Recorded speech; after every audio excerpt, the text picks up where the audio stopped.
마태복음 5장 1절에서 12절 말씀 봉독해 드리겠습니다.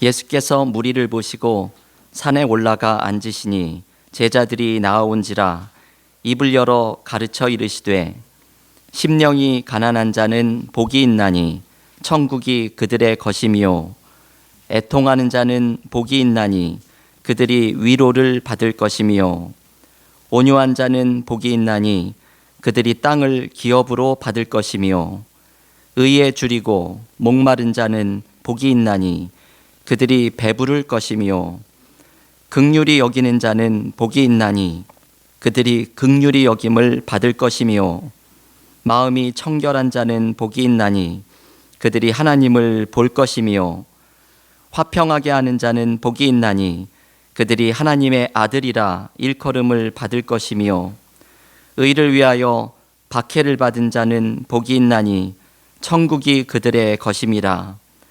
나로 말미암아 너희를 욕하고 박해하고 거짓으로 너희를 거슬러 모든 악한 말을 할 때에는 너희에게 복이 있나니 기뻐하고 즐거워하라. 하늘에서 너희의 상이 큼이라.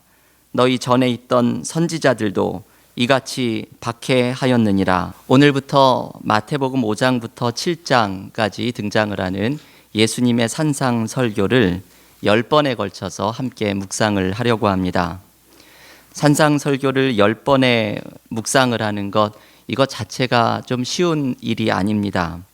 산상 설교에 대한 책 가운데에 유명한 것 중에 하나가 마틴 로이드 존스 목사님의 산상 설교 집이 있는데요.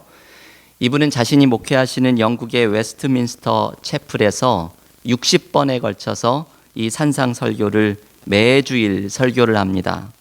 마태복음 5장, 6장, 7장을 60번에 나누어서 설교할 정도로 이 산상 설교에는 엄청난 보물들이 많이 들어있는 말씀입니다. 저는 10번에 걸쳐서 이 산상 설교를 묵상을 해야 하기 때문에 말씀을 선택을 해야 해서 저의 고민 가운데 하나는 어떤 말씀을 선택해야 할지가 저의 아주 깊은 고민 가운데 하나입니다. 산상 설교는 말 그대로 예수께서 산 위에서 하신 설교입니다. 그런데 이 설교는 단순한 설교가 아니라 모든 분들께서 예수를 연구하고 묵상하는 모든 분들께서 예수님의 가르침에 정수가 담겨 있는 말씀이 이 산상수훈이라고 산상설교라고 이야기를 합니다. 마태복음 5장부터 7장까지를 읽고 있으면 어떻게 이런 말씀을 하실 수가 있을까? 그 주옥 같은 말씀들이 담겨 있습니다. 그래서 교회를 나오지 않는 분들도 산상설교의 말씀을 많이 듣고 그리고 많이 감동을 받습니다. 하지만 산상설교에 대한 중요한 오해 가운데 하나는 이것을 단순히 좋은 말씀이라고 생각을 하는 것이죠. 몇 년 전에 제가 산상설교의 첫 번째 말씀인 팔복의 말씀을 매주일 하나씩 설교를 한 적이 있습니다. 그때 마침 한국에서 오셨던 한 법조인께서 우리 교회를 방문하셨다가 산상설교의 이 팔복의 말씀을 들으셨는데 이분은 아무런 종교도 가지고 계신 분이 아니셨습니다. 이분께서 그날 설교를 듣고 아주 흥미를 많이 느끼셨다고 예배가 끝난 친교 시간에 저에게 이런 말씀을 해주십니다. 저는 특별한 종교가 없지만 인간과 삶에 대해서 통찰력을 주는 말들을 듣기를 좋아합니다. 그래서 가끔은 절에 가서 스님들의 강론하는 것을 듣기도 합니다. 라고 말씀을 하셨습니다. 이분이 그날 팔복의 설교에서 흥미를 가졌던 이유는 자신이 법조인으로서 인간에 대한 깊은 이해를 하고 싶었던 동기에서부터 이러한 흥미를 가지게 된 것이었지요. 이분께는 산상설교의 말씀이 인간과 삶에 대한 통찰력을 주는 지혜로 들렸고 이것에 아주 깊은 관심을 가지게 되었던 것입니다. 이분의 모습도 귀합니다. 법조인으로서 인간을 깊이 이해하고자 하는 마음도 귀하고 산상설교에서 이러한 지혜를 발견하고 흥미를 느끼는 것 또한 귀하고 아름답습니다. 그런데 한 가지 우리가 기억해야 할 것은 우리가 이제 묵상하는 산상설교는 단순한 도덕적인 가르침을 넘어선다는 것입니다. 산상설교를 읽으면서 언제나 기억해야 할 것은 오늘 본문 마태복음 5장 2절의 짧은 말씀입니다. 이렇게 말씀을 하죠. 입을 열어 가르쳐 이르시되. 이 짧은 말씀이 참 중요합니다. 예수께서 입을 열어 산상설교를 가르치십니다.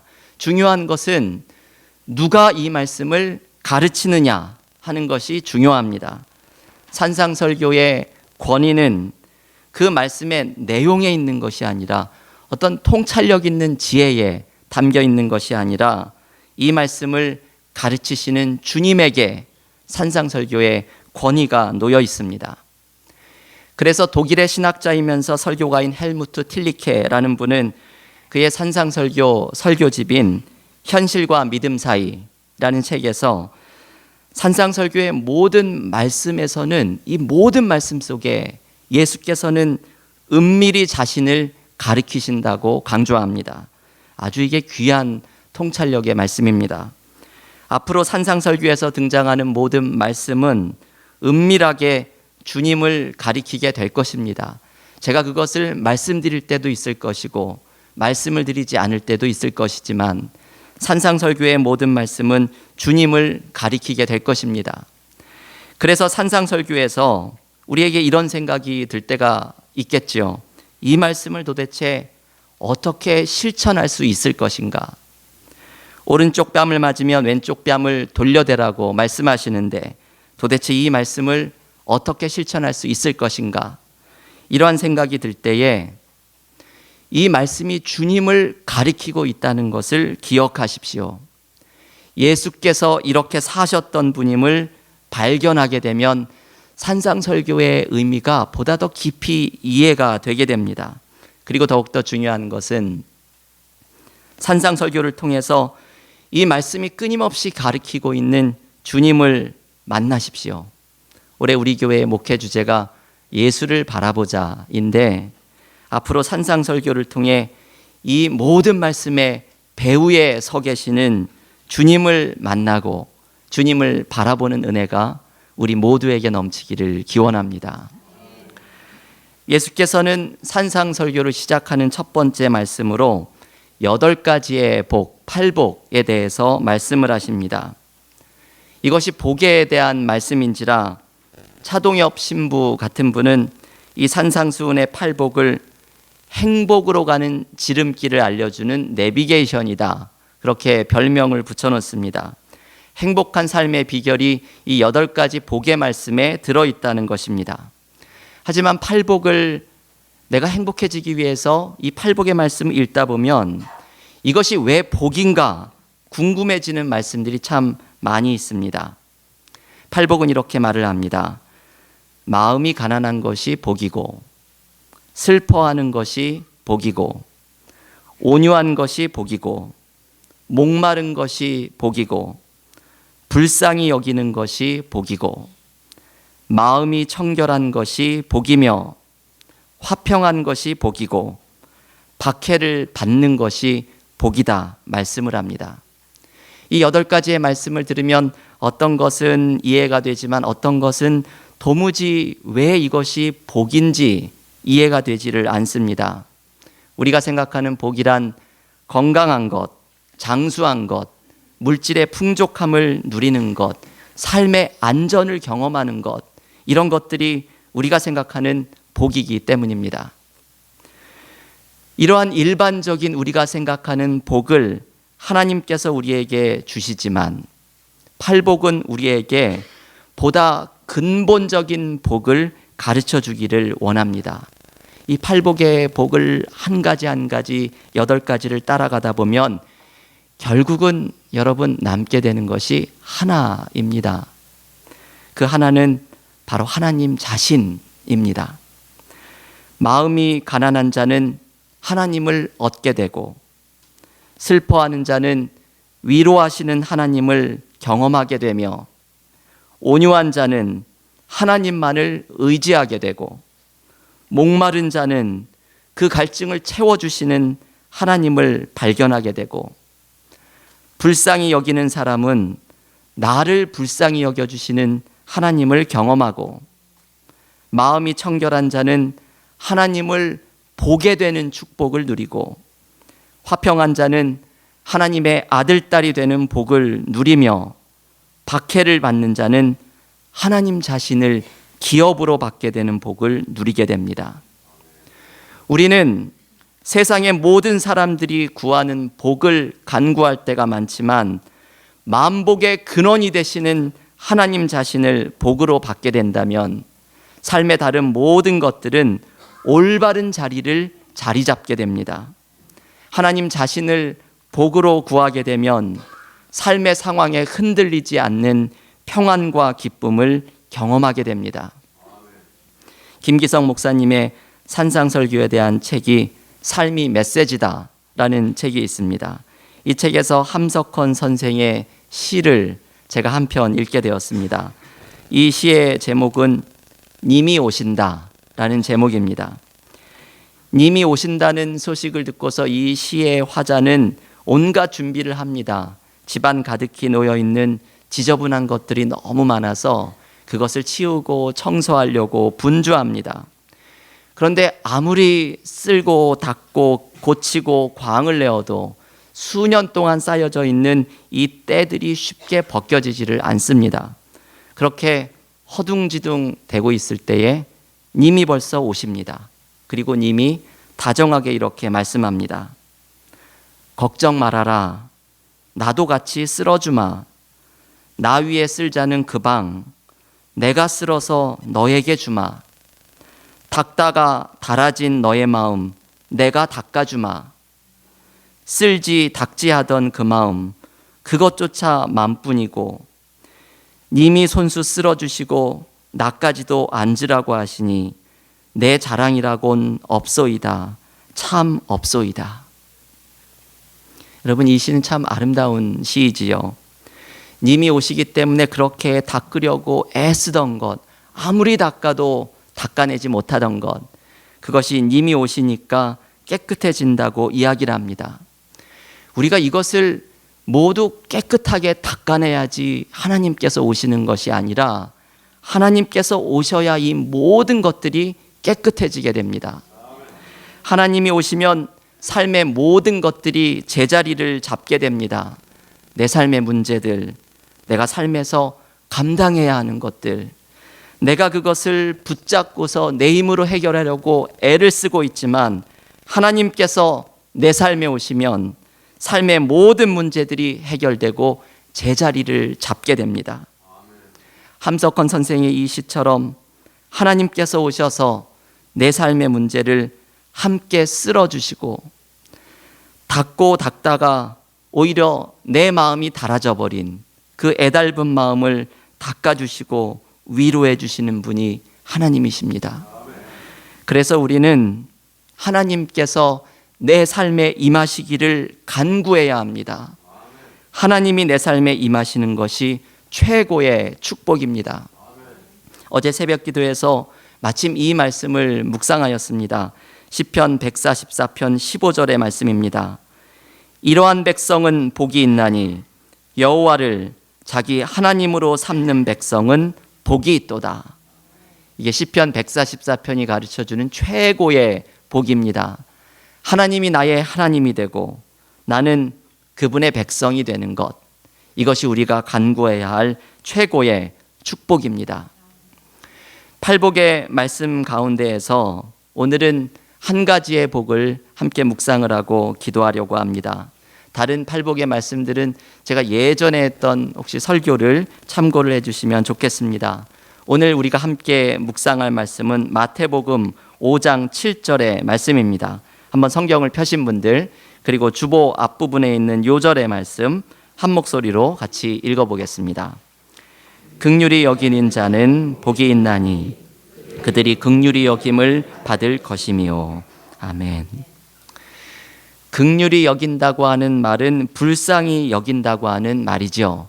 그래서 이 5장 7절은 이러한 의미입니다. 다른 사람을 불쌍히 여기는 사람은 복이 있나니 그들이 불쌍히 여김을 받을 것이요. 라는 말씀입니다. 이 복의 말씀은 요즘의 시대하고는 잘 맞지 않는 것처럼 보이는 말씀이지요. 달라스 윌라드라는 분이 하나님의 모략이라고 하는 책이 썼는데 이 책도 역시 산상수훈의 내용이 많이 들어 있습니다. 그 책에서 달라스 윌라드는 이렇게 이야기합니다. 이 긍휼에 관한 이 축복의 말씀을 세상 사람들은 이렇게 바꾸어서 말할 것이라고 말합니다. 긍휼히 여기는 자는 화가 있나니 저희가 이용을 당할 것이며, 이렇게 사람들은 바꿔서 얘기할 것이라고 말을 합니다. 요즘 시대에 맞죠? 다른 사람을 불쌍히 여기는 마음을 사람들은 감사하기보다는 오히려 이것을 이용하고 악용하려고 합니다. 그래서 우리는 다른 사람을 긍휼히 여기기보다는 내가 살아남기 위해서 공격적이 될 때가 많이 있습니다.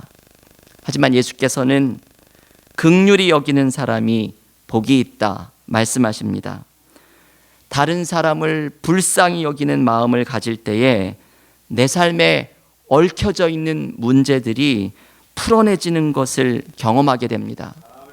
우리는 다른 사람을 사랑할 때에도 내가 원하는 방식으로 사랑할 때가 많이 있지요.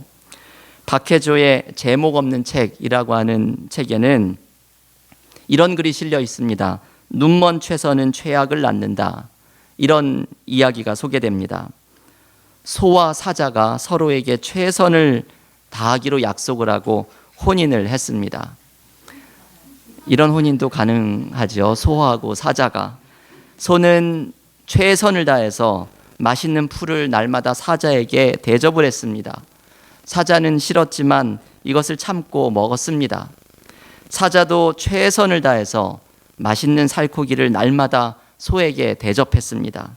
소도 괴로웠지만 억지로 이것을 참았습니다. 아주 이들의 사랑이 대단하죠.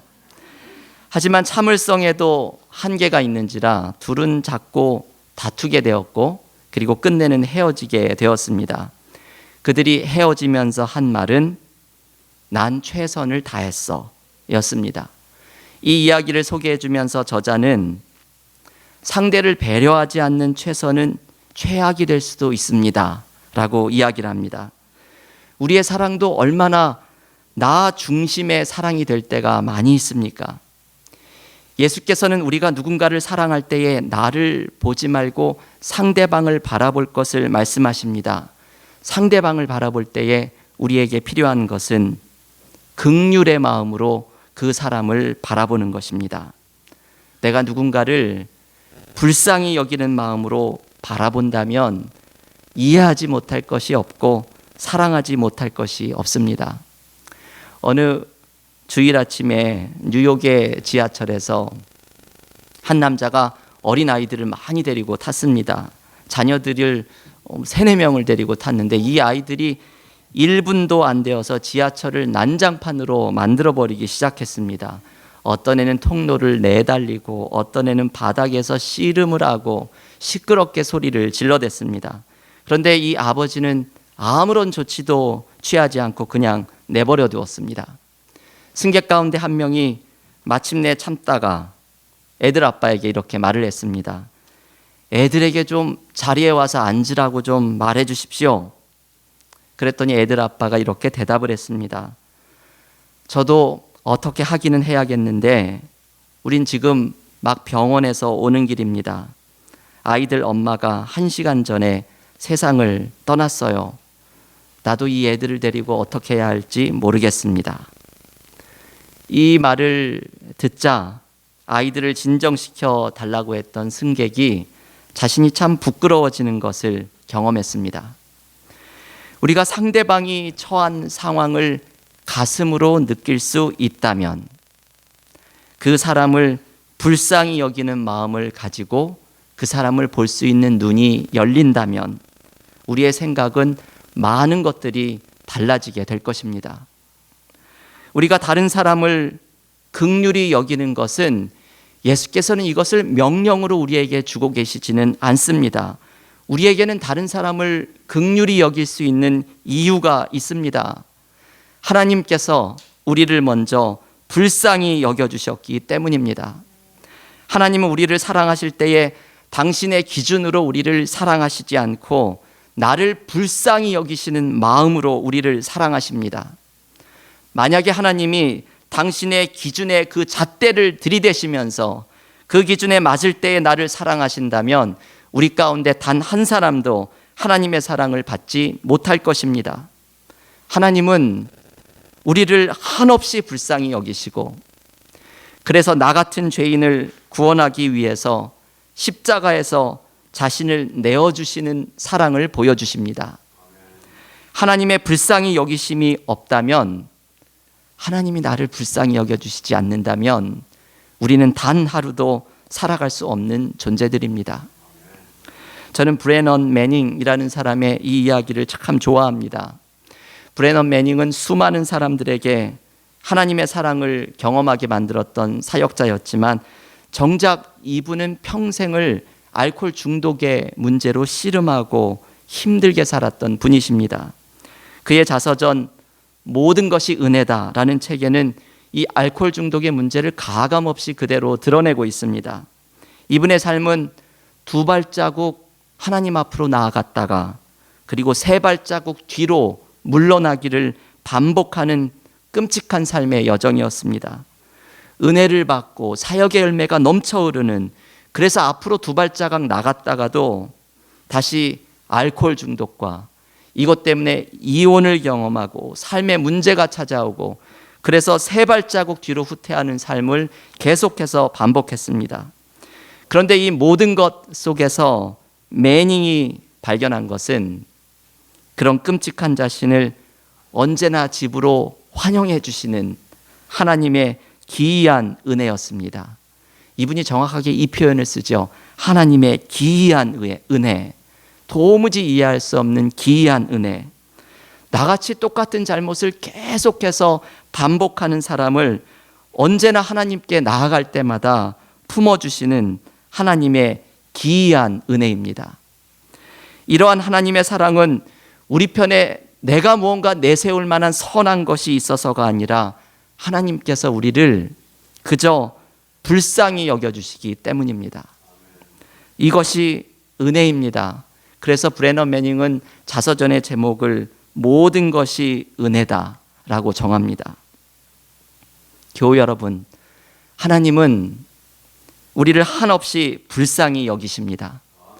우리를 불쌍히 여기시고 긍휼히 여기시는 하나님의 사랑이 나타난 것이 바로 십자가입니다.